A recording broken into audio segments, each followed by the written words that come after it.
6 वाजता ही घटना घडली।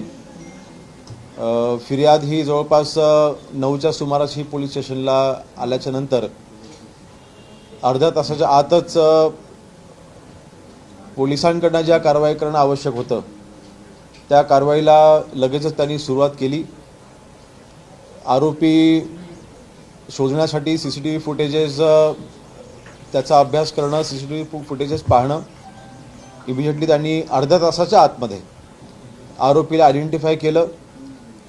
अर्ध्या तासाच्या आत आरोपी आयडेंटिफाय झाल्यानंतर त्यांनी आरोपीला, आपल्या पोलीस कर्मचाऱ्यांनी आरोपीला ट्रॅक करायला सुरुवात केली आणि जसं त्याचं लोकेशन सापडेल तसंच त्याला फॉलो देखील केलं गेलं आहे। आणि मी डिटेल देणार नाही कारण शेवटी अजूनपर्यंत आरोपीच्या शोधामध्ये आपण आहोत। त्याचं लोकेशन, संभाव्य लोकेशन देखील आपल्याकडे आहे। तिथे देखील जवळपास 8 टीम्स ह्या पोलिसांमार्फत तयार केल्या गेलेल्या आहेत आणि लवकरच आरोपीला पकडलं जाईल। एक असा गैरसमज तयार केला जातोय की घटना परवा सकाळी 6 वाजता घडली आणि मग ती कालपर्यंत का कळवली गेली नाही किंवा ती माहिती बाहेरपर्यंत का दिली गेली नाही।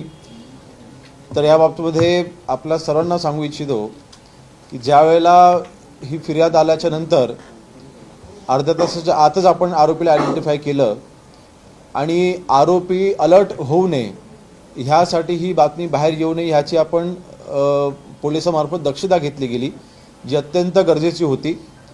आणि जर का त्वरितच ही बातमी जर का बाहेर पडली असती तर कदाचित आता जे आपल्याला संभाव्य लोकेशन मिळालेलं आहे तर ते मिळालं नसतं आणि आरोपी जो आहे तो अजून कदाचित कुठल्या दुसऱ्या ठिकाणी किंवा लांब तो पळून जाण्याची शक्यता जास्त होती।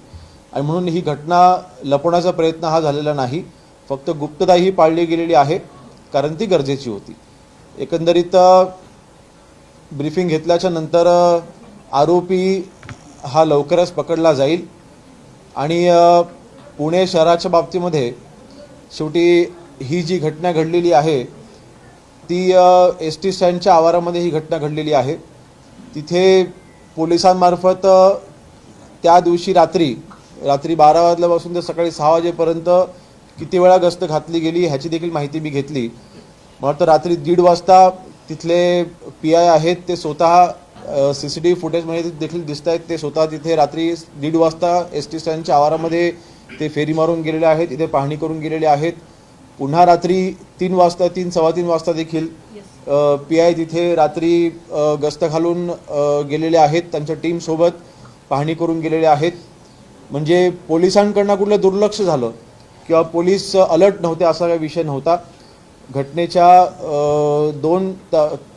5 तासाच्या अंतरामध्ये 2 वेळा तिथे PI स्वतः तिथे आपल्या पोलीस कर्मचाऱ्यांसोबत तिथे राहून आणि फेरी मारून गेले होते।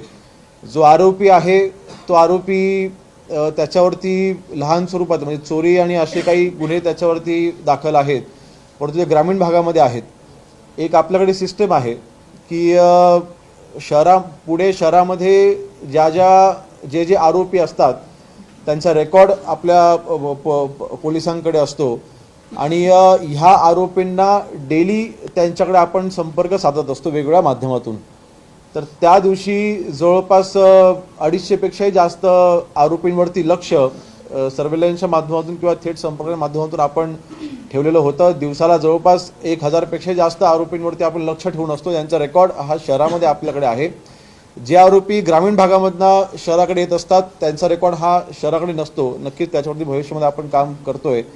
आणि विशेषतः पुणे शहरामध्ये CCTVचं सर्व्हेलन्स हे अजून कडक करण्यासाठी किंवा अजून त्याचा विस्तार करण्यासाठी महाराष्ट्र राज्याचे मुख्यमंत्री सन्माननीय देवेंद्रजी फडणवीस साहेबांनी काही दिवसांपूर्वी जवळपास 437 कोटीचा एक प्रकल्प मंजूर केलेला आहे।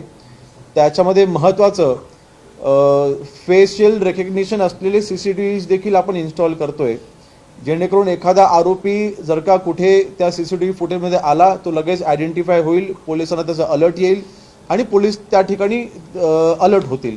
एकंदरीत बघा शेवटी सुधारणेला नक्कीच स्कोप असतो, परंतु तंत्रज्ञानाचा वापर करून खास करून आता AIचं इंट्रोडक्शन आपण आपल्या विभागामध्ये माननीय मुख्यमंत्री महोदयांच्या नेतृत्वाखाली आपण आणलेलं आहे आणि त्या माध्यमातून भविष्यामध्ये CCTV फुटेजच्या CCTVच्या सर्वेलन्सच्या बाबतीमध्ये अजून आपण ती यंत्रणा आपण सुरळीत करतोय.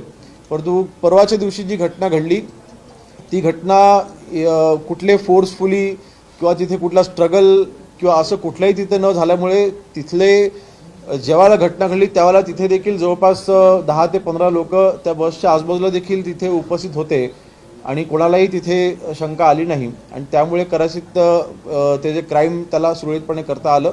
परंतु अन्य जी डिटेल आहे जेव्हा आरोपी आपल्या ताब्यात येईल त्यावेळेला आपल्या सगळ्या गोष्टी लक्षात येतील.